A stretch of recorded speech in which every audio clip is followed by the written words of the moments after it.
Alors, bonjour à tous, ceux qui viennent de nous rejoindre et les autres qui ont été bien patients. Bonjour. Alors, essayez de vous concentrer un petit peu avec moi. Alors, comme je vous l'ai dit, le cours d'aujourd'hui, il va porter sur les principes de base et techniques de colorimétrie. C'est quoi une couleur? Une couleur, c'est quoi? Une couleur, c'est quoi? C'est difficile de distinguer. Une couleur, c'est quoi? Alors, c'est quoi une couleur? Non? Personne? On continue? Alors, très bien, j'ai une réponse. La dichromie, ça, c'est une coloration. Ça, c'est une coloration pathologique par rapport à la couleur. La couleur, ce n'est pas un phénomène. Quand on a une coloration, par exemple, dentaire, la dichromie est une coloration pathologique.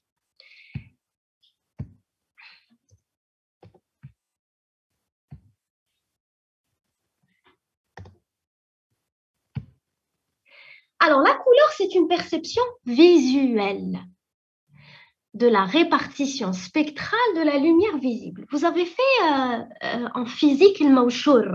Est-ce que vous avez fait ça? Normalement, vous avez fait ça. Très bien, Mentaleshta. Excellent. Alors, la couleur, c'est une perception visuelle. C'est ce qu'on perçoit avec nos yeux.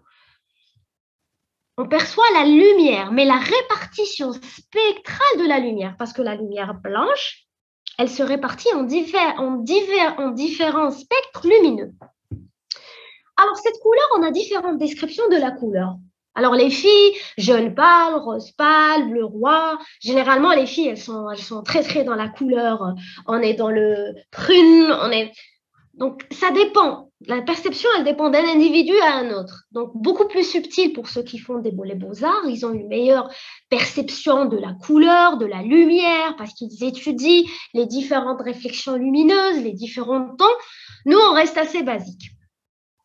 Alors, cette sensation, elle prend origine dans la stimulation des photocepteurs spécialisés, les cônes et les bâtonnets, qui sont situés au niveau de la rétine. Alors, vous avez la rétine, la perception lumineuse au niveau des cônes et des bâtonnets, donc va se constituer notre perception lumineuse. Donc, les photorécepteurs sont situés au niveau de la rétine. Alors, les cônes C, ce sont eux qui sont responsables donc, de la vision des couleurs. Ils réagissent au vert, au bleu et au rouge. Par contre, les bâtonnets sont responsables de l'intensité lumineuse. C'est quoi une intensité lumineuse? Alors, une lumière très vive, c'est-à-dire très, très importante, d'une lumière qui est ou du noir ou d'un endroit sombre, c'est au niveau des bâtonnets. C'est pour ça que certaines personnes, quelles sont les personnes qui ont des troubles au niveau de la perception de la couleur? Comment on appelle ça? Comment on appelle les personnes qui ont des troubles au niveau de la perception de la couleur? Quelle maladie? Quelle pathologie? Alors, c'est quelle pathologie? Il y a des personnes qui ont des troubles dans la perception des couleurs. Ils voient tout en noir et blanc. Ils ont un trouble au niveau des concepts. C'est un trouble congénital. Très bien, Selma aussi. C'est les daltoniens. Excellent.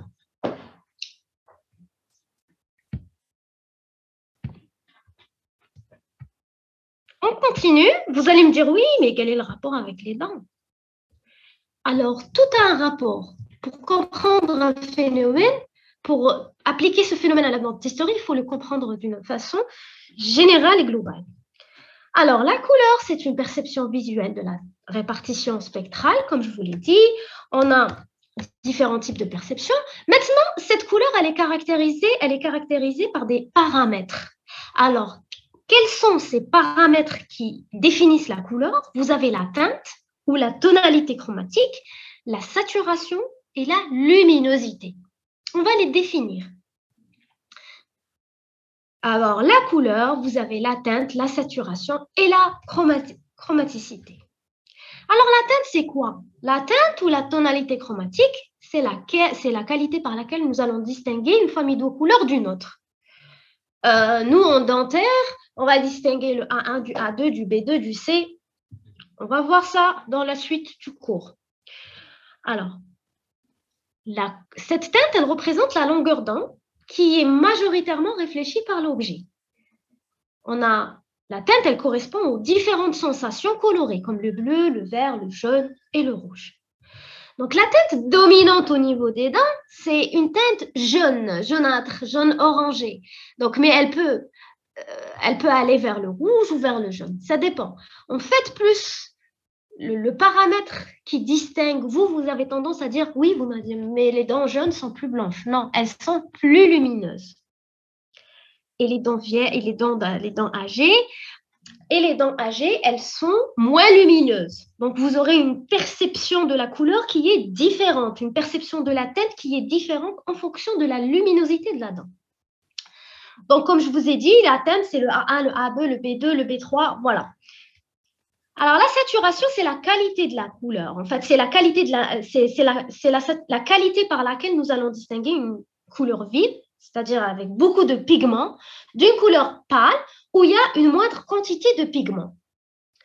Elle représente la densité ou l'intensité d'une couleur, c'est-à-dire la saturation. Donc, ça vous permet de distinguer le bleu foncé, du bleu clair, du bleu roi, et ainsi de suite. Alors, sur une dent, la saturation, elle va augmenter généralement du bord libre vers le collé. La luminosité au niveau des dents, elle est la même du bord libre vers le collé. La luminosité. Donc, la luminosité, ce qui est lumineux, vous savez. Alors, la luminosité est la qualité par laquelle nous distinguons une couleur claire d'une couleur sombre. C'est-à-dire, vous avez une couleur qui est bien réfléchie par la lumière et une couleur qui ne réfléchit pas assez la lumière. Bien sûr, le noir a une luminosité nulle et le blanc a une luminosité maximum.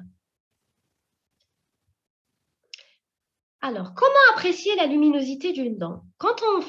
Si on veut apprécier la luminosité d'une dent, ce qu'on fait, c'est qu'on tire un cliché en noir et blanc. On enlève toute la teinte et toute la saturation. On fait un négatif en noir et blanc qui va nous permettre de distinguer les parties les dents les plus lumineuses. Par exemple, c'est ce qu'on appelle, on retire la chromaticité. Vous avez vu que la 11 est moins lumineuse que la 21. On a certains paramètres complémentaires de la couleur. Pardon. On a l'opalescence.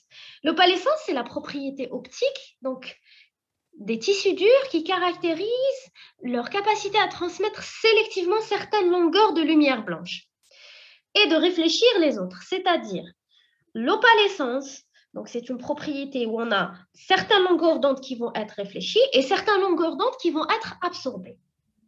La translucidité. Pour définir la translucidité, il faut définir la transparence. Ce qui est transparent, on peut distinguer l'objet clairement à travers, la forme clairement à travers un objet transparent. Contrairement à l'opacité, donc lorsque le matériau est opaque, il ne permet le passage d'aucun rayon lumineux.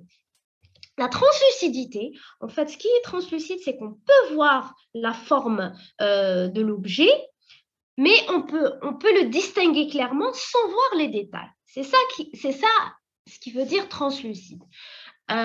C'est-à-dire, à travers, si c'est transparent, un rideau transparent, il va me permettre, complètement transparent, il va me permettre de voir tous les détails de l'objet. Par contre, quand on met des rideaux avec certains détails, on peut distinguer la forme sans avoir tous les détails. C'est ça la translucidité.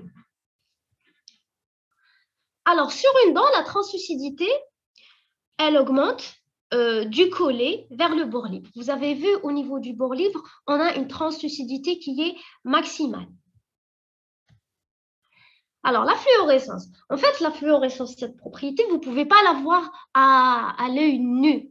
Et la translucidité, la fluorescence, c'est une propriété une propriété de la dent qui va être révélée après une exposition donc à la lumière pour voir que votre dent, vraiment, elle a cette fluorescence, donc elle a un rapport avec la luminosité, donc elle rend la dent plus lumineuse à la lumière du jour. Avec les différents traitements, donc les différentes insolations de la dent, les différentes expositions donc, de la dent à la lumière, donc là, vous allez voir que la dent a une nature stratifiée. Avec les différents éclairages, vous allez découvrir les différentes propriétés optiques de notre dent. Par exemple, donc l'opalescence de l'émail, donc si vous exposez la dent à une lumière blanche, donc vous allez voir donc, que l'opalescence de cet émail va se traduire par une coloration qui est orangée. Au niveau de la réflexion lumineuse, donc l'opalescence de l'émail va se traduire par une coloration qui est bleutée. À la lumière ultraviolette, donc la fluorescence de la dent donc, est nettement visible. Et pour la lumière ultraviolente filtrée, donc la fluorescence est plus bleutée, notamment au niveau de la dentine pariétale. Donc l'objectif, c'est de ne pas retenir tout ça. L'objectif, c'est de retenir que la dent a plusieurs propriétés optiques. Pourquoi nous, on a fait des recherches et des expositions pour voir les propriétés optiques de la dent. D'une part, on va permettre, ces différentes expériences vont vous permettre de distinguer les propriétés tissulaires des tissus dentaires, les propriétés optiques des tissus dentaires, que ce soit celui de l'émail ou de la dentine. Deux, pourquoi nous? Parce qu'on va essayer de reproduire ces propriétés optiques lors de nos restaurations. L'effet nacré, vous allez le voir surtout au niveau des surfaces des dents jeunes. Donc, ça a un aspect métallique avec des reflets irisés comparables à celui, donc vous voyez les coquillages, le nacre des coquillages, le nacre des coquillages, le nacre des moules. Donc, vous allez voir un aspect qui est nacré. Donc, avec le même aspect, même au niveau des stries que vous voyez ici, vous allez les voir au niveau des dents très jeunes. Alors, l'effet nacré sur les dents incisives d'un individu jeune. Alors, l'état de surface. L'état de surface, je vous ai expliqué la dernière fois les états de surface. En fait, quand vous avez des dents jeunes, les dents jeunes sont très caractérisées, c'est-à-dire l'état de surface n'est pas lisse. Vous avez des lobes, vous avez des périchématies, vous avez un état de surface qui est très riche par rapport aux dents des personnes âgées où l'état de surface est lisse. Pourquoi l'état de surface est lisse? Parce que chez la personne âgée, avec l'abrasion, donc l'érosion, donc vous allez perdre un petit peu de l'émail. Pourquoi les dents jeunes, elles sont plus lumineuses, elles sont plus caractérisées que les dents âgées. Donc, elles contiennent plus, la couche d'émail est plus importante. Elle va permettre de réfléchir cette lumière.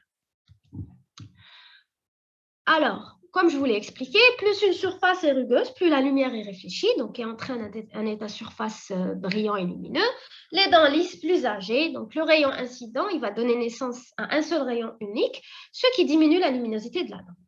Donc, vous avez les états de surface. Ici, les périchématies, vous voyez les stries. Vous voyez l'effet opalescent que l'on voit sur les dents jeunes et qui n'existe pas sur une dent âgée. Donc là, chez la dent adulte, donc cet effacement, donc l'état de surface il y a un effacement donc, de ces caractéristiques. Donc, elles deviennent plus lisses. Pour les dents, donc, d'une personne qui n'est pas un adulte, là, c'est par rapport à un adulte. Pour une personne âgée, vous avez une surface qui est un état de surface qui est lisse avec perte des caractéristiques, avec perte complète des caractéristiques de l'état de surface. Alors, au niveau des caractérisations, donc là, certaines, au niveau on a fait les paramètres fondamentaux. Ce qu'il faut retenir dans les paramètres fondamentaux de la couleur, c'est la teinte, la saturation et la luminosité. Donc la teinte, c'est ce qui va permettre de distinguer plusieurs spectres donc, de la couleur. Nous, en ce qui nous concerne, c'est ce qui vous distingue le A1, le A2, le B1, le B2. Et vous avez la luminosité. il faut distinguer des dents très lumineuses, des dents qui sont moins lumineuses et âgées pour faire des restaurations qui sont reproductibles du naturel. Et la saturation, donc c'est la quantité de pigments. Donc, c'est-à-dire que vous avez des dents qui sont très saturées, par exemple, qui contiennent beaucoup de pigments A2 ou A3, ou elles sont foncées, donc par rapport à des dents qui sont moins saturées. Et pour les paramètres supplémentaires de la couleur, donc vous allez un petit peu pousser la restauration donc, vers l'art et vous allez essayer de créer ces états de surface. Alors, les caractérisations donc, sur les dents jaunes, généralement, donc, on peut retrouver des aspects qui sont colorés et qui sont ponctuels, comme les taches blanches. Donc, vous pouvez voir, on voit souvent, surtout actuellement, donc, des taches blanches ponctuelles. Donc, c'est des taches de déminéralisation. Malheureusement, ce n'est pas des taches qui sont physiologiques, ce n'est pas des colorations qui sont physiologiques, mais qui dénotent d'une déminéralisation au niveau de l'émail. Donc, vous avez des taches blanches diffuses et aussi, vous pouvez avoir d'autres types de colorations comme sur les dents qui ont subi de l'usure, donc vous avez des colorations débutantes. Alors, ces dents, c'est quoi? Pourquoi la dent se colore? Il faut savoir que chez la personne âgée, avec l'usure, donc qui est l'abrasion, on a une perte de la surface de l'émail. Et quand on a une perte de la surface de l'émail, après, la dentine, même si on a encore de l'émail, mais on a plus de dentine qui est visible en surface et avec l'exposition aux pigments, donc cette dentine, elle va se colorer et devenir de plus en plus saturée. Donc là, vous avez une coloration qui est importante chez un individu âgé et vous avez carrément, là, vous avez des fissures verticales. Donc, lorsqu'on a des patients avec des parafonctions, donc on peut voir carrément des fissures verticales donc, sur vos incisives. Là, c'est vraiment des cas extrêmes, mais vous êtes arrivé de voir ça. Des micro-craquelures et ces micro-craquelures avec le temps elles vont se colorer avec le café, le thé, donc c'est des colorations donc extrinsèques mais qui sont profondes. Maintenant on va passer à ce qui nous intéresse nous, les propriétés optiques de la dent. Alors il faut savoir que d'abord on a au niveau des restaurations donc le tissu qui vont être concernés c'est l'émail, les pertes vont concerner l'émail et la dentine. Vous êtes d'accord avec moi? Dans la majorité, que ce soit d'origine traumatique ou carieuse ou autre, on a une atteinte de l'émail ou de la dentine. Alors, il faut savoir que la dentine est opaque. Regardez. Par contre, l'émail est translucide.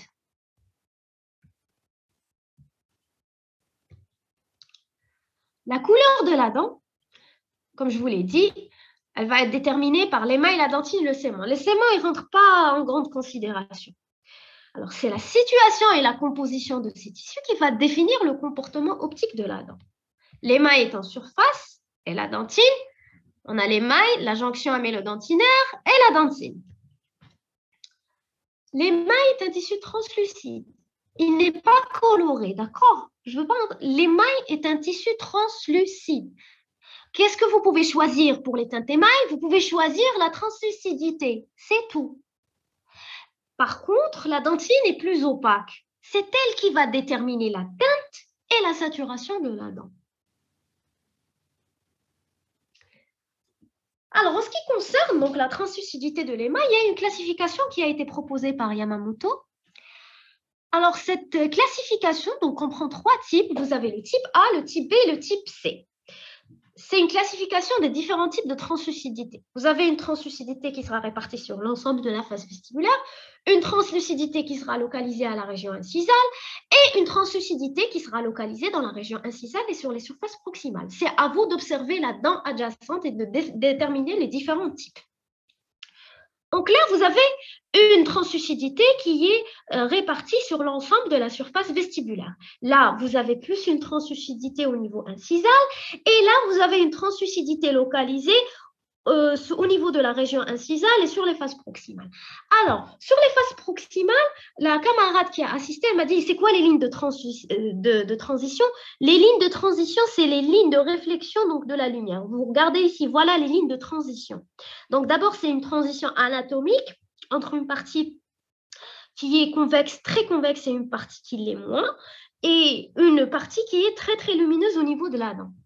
c'est à vous d'observer les dents adjacentes pour reproduire. Par exemple, vous avez une carie au niveau de cette dent ou bien une perte carrément du bord libre. Donc, il faut observer les détails, que ce soit des détails anatomiques ou les détails en rapport avec la coloration de la dent pour pouvoir faire des restaurations donc, les plus naturelles et les plus esthétiques.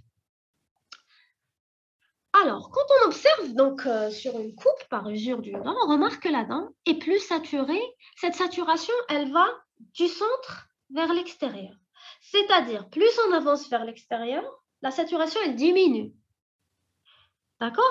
La saturation, elle diminue donc du corps, du centre de la dent, c'est-à-dire du corps de la dentine vers l'extérieur au fur et à mesure. Vous avez vu que la dent, elle a une nature stratifiée par couche. C'est pour ça que lorsque les techniciens de prothèse ils font leur restauration, les techniciens de prothèse, lorsqu'ils font leur restauration, donc sur tous les facettes, donc on fait des restaurations stratifiées couche par couche pour pouvoir reproduire les paramètres ces paramètres de la couleur.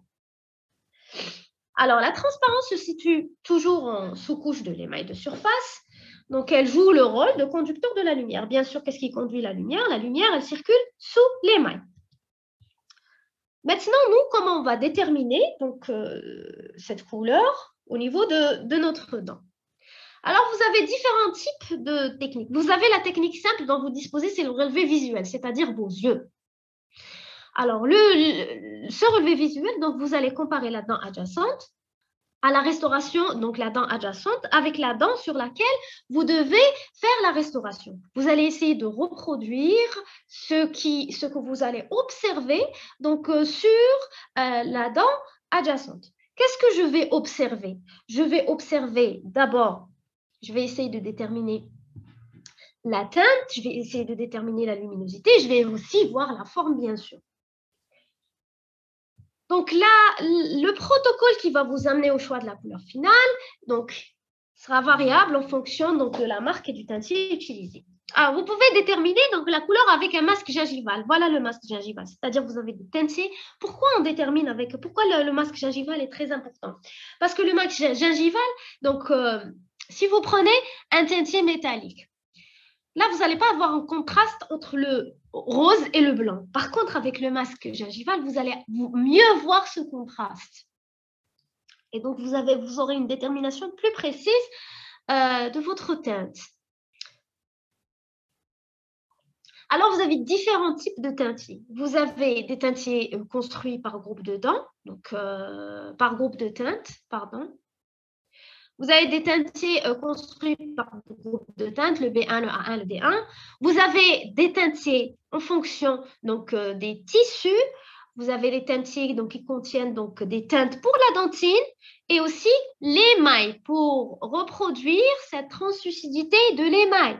Vous avez carrément, pour le bord libre qui est très translucide, vous avez aussi des teintes qui peuvent correspondre. Ce n'est pas des teintes, c'est en fait c'est des teintiers qui peuvent vous aider à reproduire cette translucidité. Alors, vous avez des teintiers construits par groupe de luminosité. Donc, ça, c'est surtout donc, ce qui est bien, c'est qu'au niveau de ces teintiers, c'est des teintiers super pro. Vous avez la luminosité, donc la teinte et la saturation.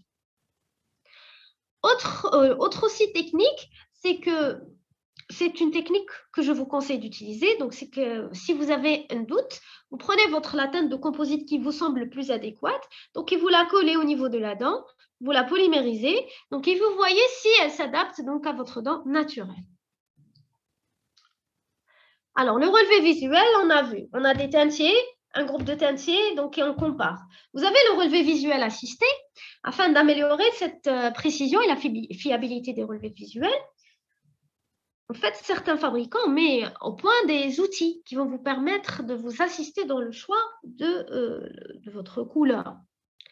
Alors, les lampes calibrées, c'est les Smile Light. Vous pouvez même les adapter. Donc, il y a de la lumière et il y a un filtre polarisé. Donc, la lumière, surtout quand vous n'avez pas assez d'exposition lumineuse, donc vous allez créer la lumière artificielle. C'est comme les Instagrammeuses et les YouTubeuses, elles ont le ring light. Nous, pourquoi on a besoin de cette lumière? Donc, c'est pour voir les ondes de réflexion lumineuse et essayer de les restaurer. Donc, j'essaye d'exposer donc ma dent et en même temps le filtre polarisant. Le filtre polarisant, c'est autre chose. Donc, le filtre polarisant, donc, il va vous enlever toute la chromaticité pour distinguer les dents les plus lumineuses des dents les moins lumineuses. Et ça, qu'est-ce que vous allez utiliser aussi pour le relevé visuel assisté, vous avez les Smile Lights ou équipé d'un filtre polarisant. Donc, vous avez aussi l'appareil photo. L'appareil photo, ce qui est bien, c'est que vous prenez des photos, pas n'importe quel appareil photo, vous avez des appareils réflexes et de préférence. Donc, vous utilisez le ring flash et les flashs latéraux. Donc, pour pouvoir, et un appareil photographique macro. Pour les gens qui... Est-ce qu'il y a des gens qui font de la photographie professionnelle au niveau de ce groupe? Parce qu'il y a de plus en plus de personnes qui sont fans.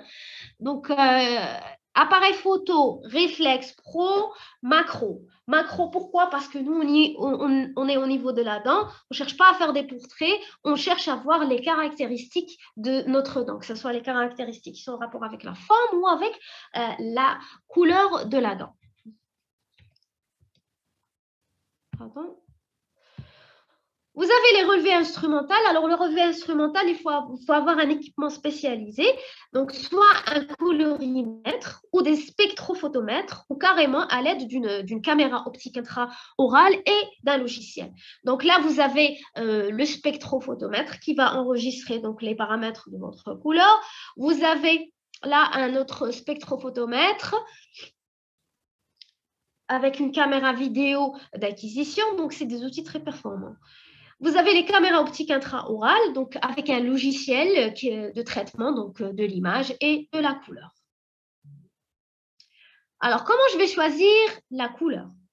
Alors, la couleur de la dent, donc idéalement, donc il faut choisir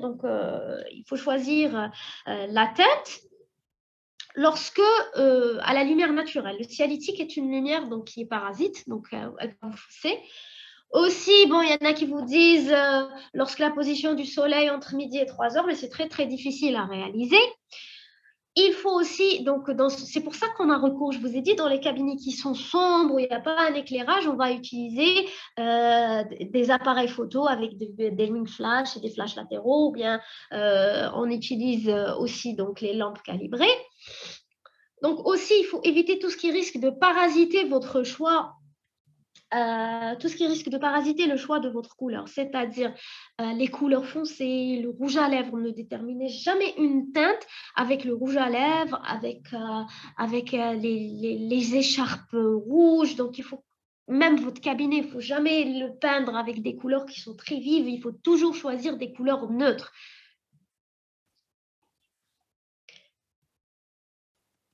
Alors, essayez de déterminer en début de rendez-vous. Et aussi pour le choix, on va voir ça aussi pour les techniques de stratification. Donc, lorsque vous choisissez, la première impression est toujours la bonne. Surtout quand vous n'utilisez pas d'outils très, très, très performants. La première impression est toujours la bonne. La première minute, c'est elle qui, généralement, c'est la première perception visuelle qui va vous donner un bon choix. Donc, on verra ça avec les techniques de stratification, comment on va choisir la teinte de notre composite, parce que le composite, on va choisir la teinte, la teinte du composite en fonction des différents tissus. Et là, donc on va vous dire, évitez tout ce qui est couleur vive, évitez tout ce qui est rouge à lèvres, évitez tout ce qui... Et on va vous dire que la première perception est toujours la bonne. Attendez, j'ai une question, il reste 3 minutes. Madame, on dit que la saturation augmente du bord libre jusqu'au collet. Et la translucidité, oh, écoute. Alors, la saturation, pourquoi elle augmente du bord libre jusqu'au collet? Parce qu'au niveau du bord libre, vous n'avez que de l'émail. Tu as 2 mm d'émail. Après, la saturation, elle augmente parce que plus tu augmentes du bord libre, donc vers le collet, il y a de plus en plus de dentine. Au niveau du collet, si tu te souviens bien, quand on fait les tests, pourquoi on les fait au niveau du collet? Parce que l'épaisseur d'émail est plus fine. Donc, il y a plus de dentine. Ici, il y a plus de dentine, il y a plus de saturation. Est-ce que c'est clair?